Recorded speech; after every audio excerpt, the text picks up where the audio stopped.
Hello, hi everyone. Hope you're doing well. So I'm starting here a new series of videos where I'm going to explain you how we can build a custom application in ServiceNow. So the name of the application is Lingua. I will be talking about more of this application just after I'm presenting the code structure.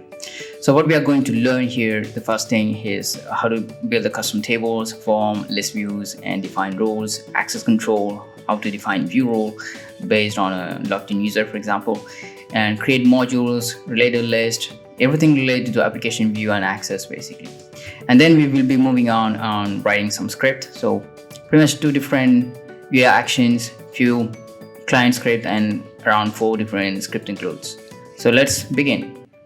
I'm logged in here as Annabelle. She's our student. She will be able to submit a request in order to have 20 minutes introduction for free with a language teacher. This is the first part of the business process. She's also able to see My Lessons modules. In case she has more lessons with a teacher, she can see all the details there. So now let's create an introduction request. It's basically a simple form where she will have to provide which application she would like to use for the lesson, what is the contact ID, what is the language she would like to learn, and also the time for the introduction, such as the start date time. And you can see here the end date time will be automatically populated.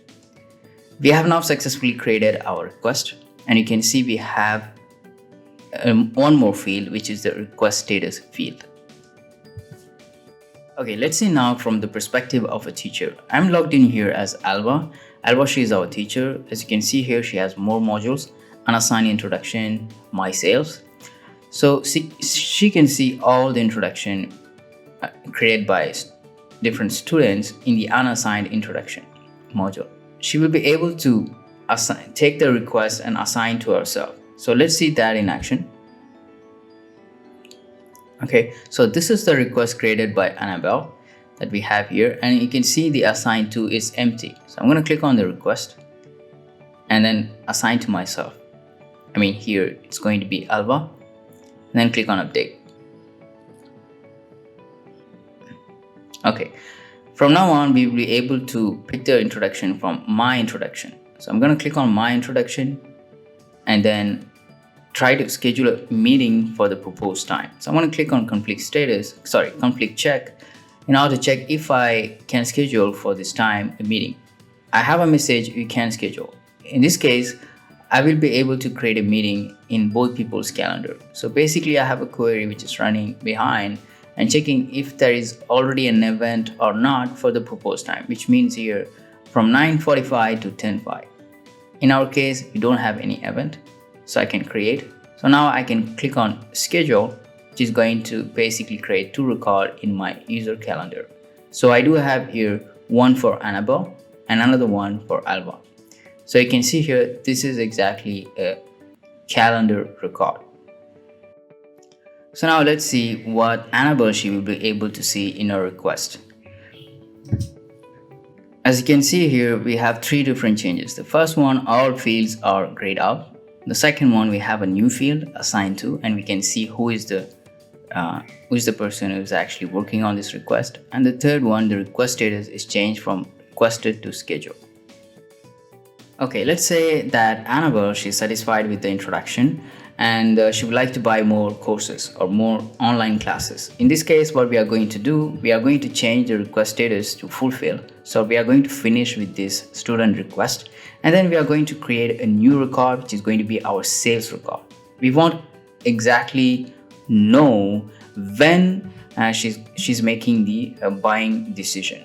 So I'm going to put here, for example, how many lessons she's taking, what is the price she paid for the lesson, and then this is going to be our sales record. And from this sales record, we are going to create 2 more lesson records. So those 2 records, it should be linked to this specific sales record. So I'm going to put here, for example, a random start date time, and then you can see automatically I have the end date time, and I'm going to create in the same way the second lesson record. So if you remember, when we have created our introduction event in the calendar, so in the same way we are going to create the lesson event in the calendar. So we are going to check if we can create here conflict status. Yes, I can create. I want to click on schedule, and it's going to create a lesson event in both people's calendar. Okay, we have done pretty much with our demo. What I want to talk about here is we have some limitation with this application. So we cannot have users living in different time zones. That's the first thing. The second thing, we cannot have more teachers, more than 5, for example.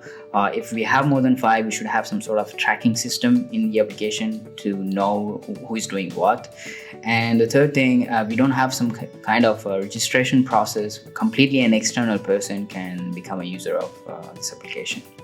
Okay, these are the limitations, but this course is designed for someone who's beginning in ServiceNow, kind of administrator, and know a little bit of scripting, and you want to know how to build a custom table. You'd like to know how to